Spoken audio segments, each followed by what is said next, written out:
So, this HOA treasurer parked her $60,000 BMW in my garage without asking, then fined me $200 for leaving my garage door open overnight.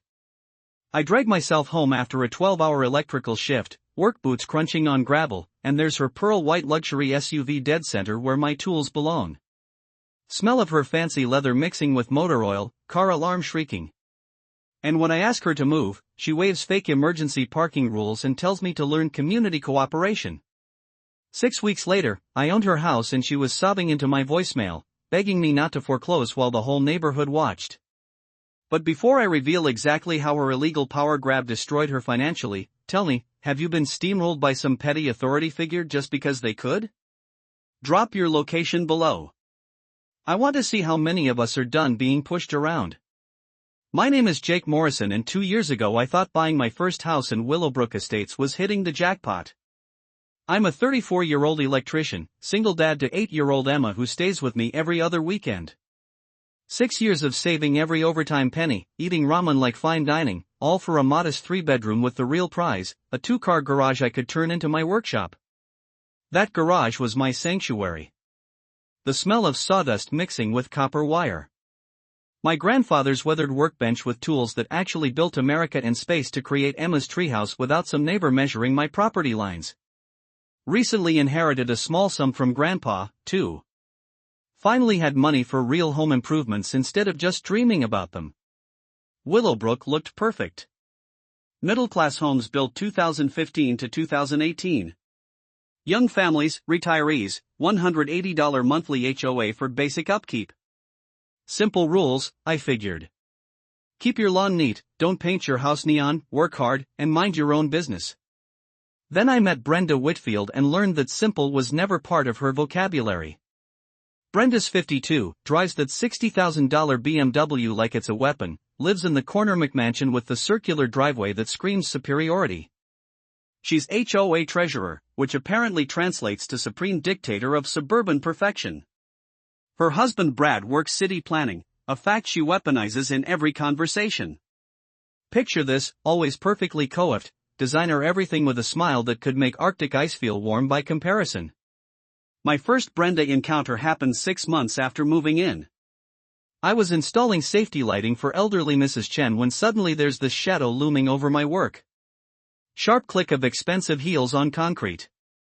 Overwhelming cloud of perfume that probably cost more than my truck payment.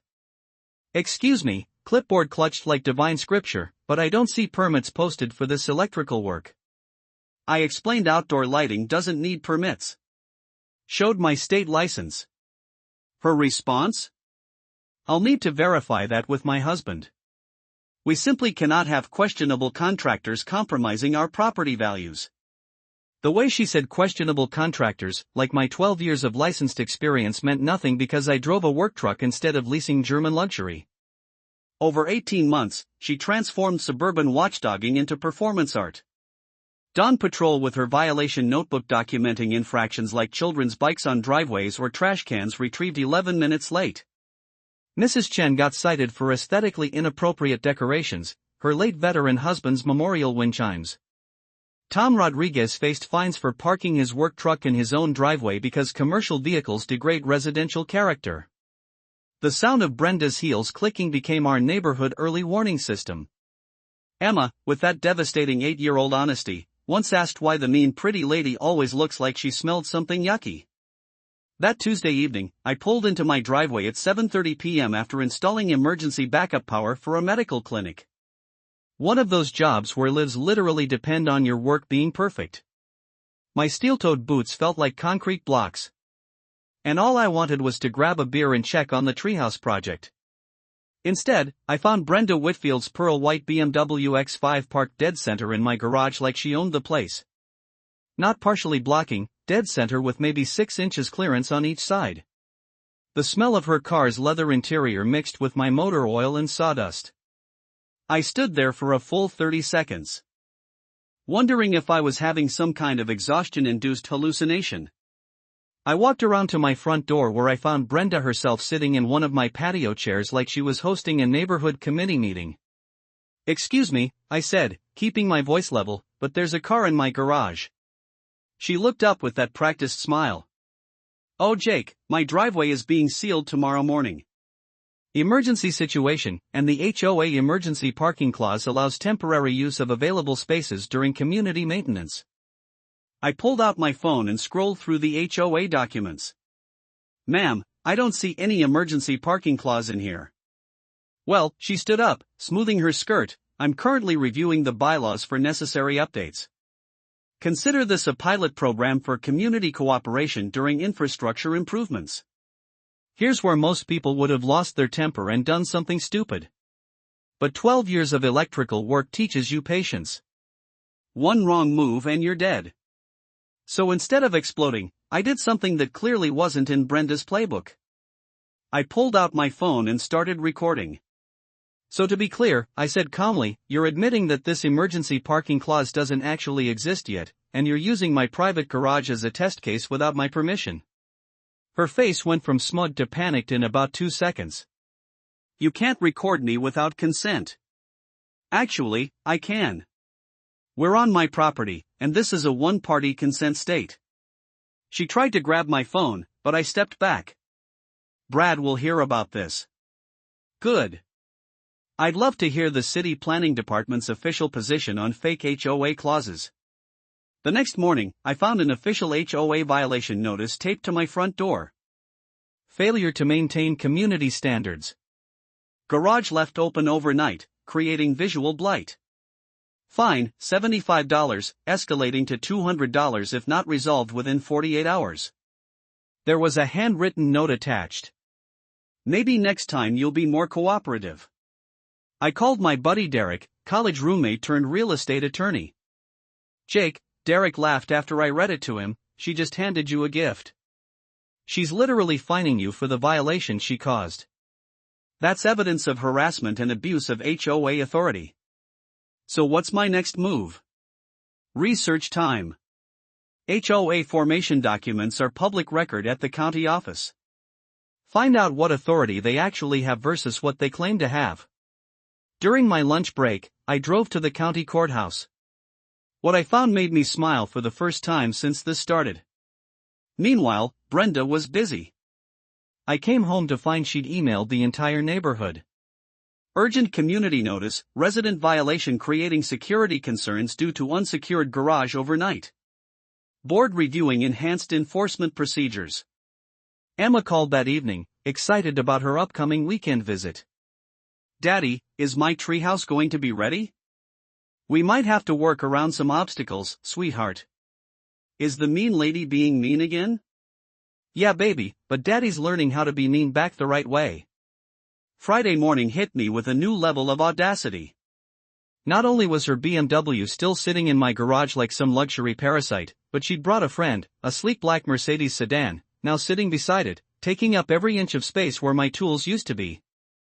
I found my electrical supply cabinet, the one with $3,000 worth of equipment, pushed against the back wall with a brand new padlock where my lock used to be. There was a sticky note on my grandfather's old vise. Temporary relocation for client staging. Community cooperation appreciated. Instead of doing what every fiber of my being wanted to do, I called the non-emergency police line. Hi, I'd like to report a trespassing situation and possible theft of personal property. Officer Martinez arrived 20 minutes later. After documenting everything with photos, he said something that made my day. Sir, this looks like harassment to me. Mind if I have a word with the vehicle owner? Watching Brenda try to explain to a cop why she had the right to lock up someone else's tools in their own garage was like watching a masterclass in how not to talk to police. Ma'am, he finally said, property deed trumps HOA agreement every time. You might want to remove your vehicles before this becomes a criminal matter. That afternoon, I drove to the county surveyor's office with a mission. The clerk, a helpful woman named Janet, pulled up my lot survey with enthusiasm. Oh honey, she said, pointing at the screen, you own 18 inches more toward the street than your HOA thinks you do. See this line here? That's your actual boundary. Your garage is completely on your own property. The original developer had sold me the property with clear title to the entire garage footprint, but the HOA's formation documents used an outdated preliminary survey that was legally worthless. By Saturday, Brenda had escalated to full neighborhood social media warfare. She called an emergency HOA board meeting for Monday night. But her strategy backfired spectacularly. Mrs. Chun commented with a detailed account of Brenda's harassment campaign. Tom Rodriguez shared photos of his own bogus violation notices. Sarah Mitchell posted a screenshot of the actual HOA bylaws, proving most of Brenda's rules existed only in her imagination. Sunday morning brought Brenda's most desperate move yet. I woke up to find a city towing notice stuck to my work van. Apparently it violated commercial vehicle restrictions and would be towed Thursday morning. My van was parked legally on a public street where I'd specifically put it to avoid any HOA issues, but Brenda's husband Brad had pulled strings at city planning to manufacture a violation that didn't exist. Monday evening arrived with all the drama of a neighborhood soap opera. I walked into the Willowbrook Elementary cafeteria for the emergency HOA meeting to find only 3 people sitting at a folding table. Brenda sat in the center wearing a navy blazer. Flanking her were 2 board allies, Harold and Patricia. "Where's everyone else?" I asked, pulling out my phone to start recording. "The other board members couldn't make it tonight," Brenda said, "but we have a quorum, so we can proceed." First order of business, she announced, motion to clarify parking enforcement procedures. She slid a typed document across the table. 3 pages that basically said the HOA could fine anyone for anything related to vehicular storage creating visual disruption. The motion included retroactive fines dating back 60 days for $800. "You're trying to fine me $800 for how I use my own garage?" I asked. That's when I remembered something Derek had drilled into me. Most HOA boards never file proper insurance for the powers they claim to have. "I'd like to see the HOA incorporation documents," I said, "and your insurance policy covering these enforcement powers." The silence that followed was thick. "Those documents are being reviewed by our legal counsel," Brenda finally managed. "No problem," I said, pulling out the papers I brought. "I've got copies right here from the county filing office." I spread out the documents on the table. "According to your insurance policy," I continued, "the HOA specifically excludes coverage for board members' personal business activities, like using community resources for real estate staging. Furthermore," I said, opening another folder, "I've documented $23,000 in financial discrepancies over the past 18 months. Storm cleanup billed to the HOA but performed by city crews for free. Landscape consultations charged to community funds but done through Brenda's private company. Emergency tree removal that cost us $8,400 for trees the city had removed at no charge." But here's what I hadn't expected to find. "Mrs. Whitfield," I said, pulling out one final document, "did you know your husband's city planning emails are subject to public records requests?" The color drained from her face. I read from Brad's official email. "Problem properties requiring community pressure to improve neighborhood composition. Target working-class homeowners for maximum leverage." Harold's mouth fell open. Patricia actually gasped. "That's taken out of context," she whispered. "There's more," I said. "Wife staging business needs 3-month access cycles. Recommend escalating HOA pressure on Morrison property for optimal client presentation timeline." "This meeting is over," Brenda said, standing so fast her chair fell backward. The next morning brought a phone call that changed everything. "Jake, you need to sit down for this," Derek said. He'd spent the night running Brenda's real estate license through the state database. "First," Derek said, "Brenda's real estate license has 2 pending complaints for misrepresentation, both from elderly clients who claim she manipulated them into selling below market value. Second, her property records show she owes $180,000 more on her mortgage than her house is currently worth. Third, and this is the big one, Brad's city position is under official ethics review for undisclosed conflicts of interest. Someone filed a complaint with the state attorney general's office about systematic corruption in municipal planning departments working with private HOA boards to manipulate property values. The investigation had been quietly running for 6 months. Brad's email trail was just the evidence they needed." Derek explained how the scheme worked. Brad would identify properties ripe for development. Brenda would manufacture HOA violations to pressure those specific homeowners into selling. Their combined inside knowledge made them incredibly effective at targeting the right properties at the right time. My garage wasn't just convenient parking. My property sat on a corner lot that would become extremely valuable when the new shopping center got approved next spring. Now you have more power in this situation than Brenda could have ever imagined, Derek said. She's not just facing HOA accountability anymore. She's looking at federal fraud charges, conspiracy, and civil rights violations. Derek's revelation changed everything. This wasn't neighborhood drama anymore. This was organized crime disguised as suburban governance. I spent Wednesday afternoon assembling Team Justice. First up was Mrs. Chen. I found her in her garden. Mrs. Chen, I said, how would you feel about helping me expose exactly what Brenda's been doing? She disappeared into her house and returned with a shoebox full of documentation. Every violation notice, every threatening phone call, all dated and timestamped. Military training, she explained with a smile. My late husband taught me that documentation beats confrontation every time. Next was Tom Rodriguez. Tom, I need someone with your kind of practical expertise. His grin could have lit up the whole street. Brother, I've been waiting for this conversation since the day she tried to fine me for parking my own truck in my own driveway. Tom explained his background in military intelligence. He'd been quietly mapping Brenda's patrol patterns, recording her violation schedule, documenting which houses she photographed and when. Sarah Mitchell joined our war council with her laptop. I've been running the neighborhood Facebook group like an intelligence operation, she said, pulling up spreadsheets. Every complaint about Brenda, every suspicious HOA activity, all cross-referenced and categorized. Derek arrived Thursday evening with a legal strategy. We're going to let Brenda continue digging her own hole while building an airtight case. First, we file a formal complaint with the State Real Estate Board using Mrs. Chen's documentation. Second, we submit Brad's email evidence to the Attorney General's office.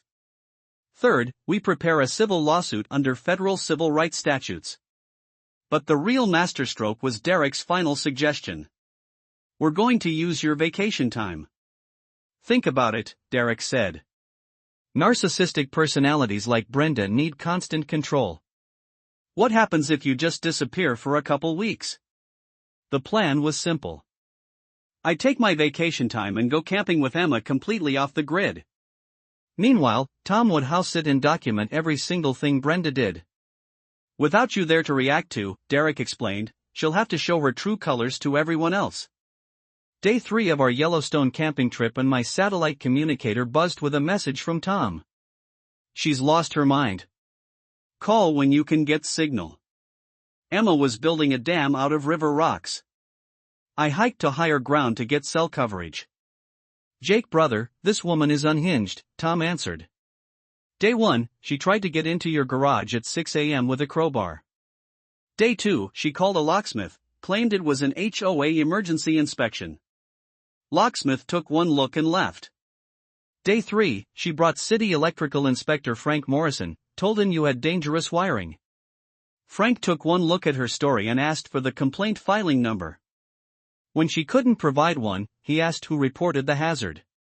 When she said she did, he asked for her electrical license number. Last night around midnight, Tom continued, she tried to jimmy your garage lock with what looked like a butter knife. I confronted her and she claimed she heard strange noises. Brother, I got her on camera attempting breaking and entering. Tom had filed a police report. Officer Martinez recommended Brenda speak with a lawyer immediately. But her response was posting on Facebook at 2 a.m. Some residents think vacation planning is more important than community safety. The neighbors are turning against her, Tom said. Mrs. Patterson commented that maybe people who break into garages at midnight aren't the best judges of community safety, got 47 likes. Derek called with updates from the legal front. The State Real Estate Board had fast-tracked their investigation. Brad's city position was under active review. One more thing, Tom said. She tried to bribe me yesterday. $500 cash just to let her into your garage for 1 hour to retrieve staging materials. Tom had recorded the entire conversation. Day 9 and my communicator buzzed again. Emergency. Brenda hired someone to break in. Police involved. Sarah answered before the first ring. Jake, she's completely lost it. Around 2 p.m. today, Tom spotted some guy with bolt cutters trying to cut your garage lock. When Tom confronted him, the guy claimed to be a licensed contractor working for the HOA. Tom called the police. Officer Martinez arrived to find a man with no identification attempting to break into private property. Under questioning, he admitted Brenda paid him $200 cash to retrieve staging materials. But Jake, the nuclear bomb dropped this morning. The state attorney general's office executed a search warrant on Brenda's house and real estate office at 6 a.m. with news cameras rolling. Channel 7 was there for the whole thing. Brenda in her bathrobe screaming about property rights. Brad getting arrested in his city planning office. They found everything. Computer files showing the property manipulation scheme, bank records proving she'd been moving HOA funds, even a spreadsheet listing target homeowners with notes about pressure points. Mrs. Chen's name was on that list with notes about elderly widow vulnerable to safety concerns. Tom's entry mentioned working-class Hispanic likely to avoid legal confrontation. My file was the most detailed, single-father electrician corner lot high development potential financial pressure through daughter's needs. They arrested 4 other HOA board members across the county. This wasn't just Willowbrook. This was organized crime spanning 5 years. The Attorney General's office wants to interview you when you get back as a witness. Oh, and Jake, Brenda called you 17 times yesterday. The voicemails, there's something special. Started demanding, moved to pleading, ended with full sobbing breakdown begging you not to press charges. Day 14, homecoming. Emma and I drove back to find our street transformed. 3 news vans lined the curb. Neighbors stood in clusters. And there was my house with police tape still fluttering around Brenda's abandoned BMW. Daddy, why are there so many people? Emma asked. Because sometimes when you stand up to bullies, other people pay attention. Tom met us with a folder thick enough to use as a weapon. Welcome home, brother. Hope you're ready for your close-up. 17 attempts at breaking into my garage, 3 police reports, 1 arrest, enough security footage to make a Netflix documentary. Detective Sarah Rodriguez arrived to walk me through the case timeline. Mr. Morrison, your strategic documentation has resulted in charges against 14 individuals across 6 counties. This is the largest HOA fraud case in state history. At 5 p.m., neighbors gathered for what Sarah Mitchell organized as a community accountability meeting. The cafeteria was packed with 47 families, local media, and enough righteous anger to power a small city. Derek arrived with updates. Brenda's real estate license permanently revoked. Brad terminated from city planning and banned from municipal employment. Their house in foreclosure. Both facing federal fraud charges with potential 20-year sentences. But here's the beautiful part, the civil settlement includes funding for a community legal defense fund. Any homeowner who faces HOA harassment can get free legal consultation. The applause was thunderous. But the real moment came when they played Brenda's voicemails. 17 messages spanning 2 weeks. Starting with "you need to return immediately." Escalating to "my husband's position gives us options." Moving to "I'll drop all violations if you just let me explain." And ending with "please Jake, I'm begging you, I'll pay above market for your house, just don't let them take everything." Her final message at 3 a.m., "I never meant for it to go this far. I just wanted to control something. Everything's falling apart and I thought if I could just make the neighborhood perfect, maybe Brad would stop drinking and we could save our marriage." Officer Martinez stood up. "Ladies and gentlemen, justice isn't always pretty, but it's necessary." Channel 7 asked me for a final comment. With 47 neighbors watching and cameras rolling, I said, all I wanted was to use my own garage. Turns out that sometimes defending small things leads to protecting big things, like the right to exist in your own neighborhood without someone else's permission. The standing ovation lasted 3 minutes. 6 months later, Emma's treehouse was finally finished. We built it exactly 18 inches past where Brenda had claimed my property line ended. Emma was hanging upside down from her rope ladder explaining the rules to her friend. First rule, no mean people allowed. Second rule, everyone has to share snacks. Third rule, if you're mean to someone's daddy you can't come up here ever. The civil lawsuit settlement had been finalized. $12,000 plus legal fees. But I didn't keep the money. I used it to establish the Willowbrook Property Rights Defense Fund. Any homeowner facing HOA harassment could get free legal consultation. The fund helped 3 families in the first month. Mrs. Chen became a neighborhood celebrity. Her documentation methods were so thorough that 2 other counties asked her to train residents. Tom Rodriguez got elected to the new HOA board on a platform of transparency. Property values in Willowbrook actually increased 8% since the corruption was exposed. Brenda and Brad both pled guilty. She got 18 months in minimum security prison. He got 2 years in permanent ban from government employment. Their house sold at auction for 60% of its previous value. So here's my challenge for you. Share your own HOA nightmare story in the comments. Sometimes the biggest changes start with defending the smallest spaces.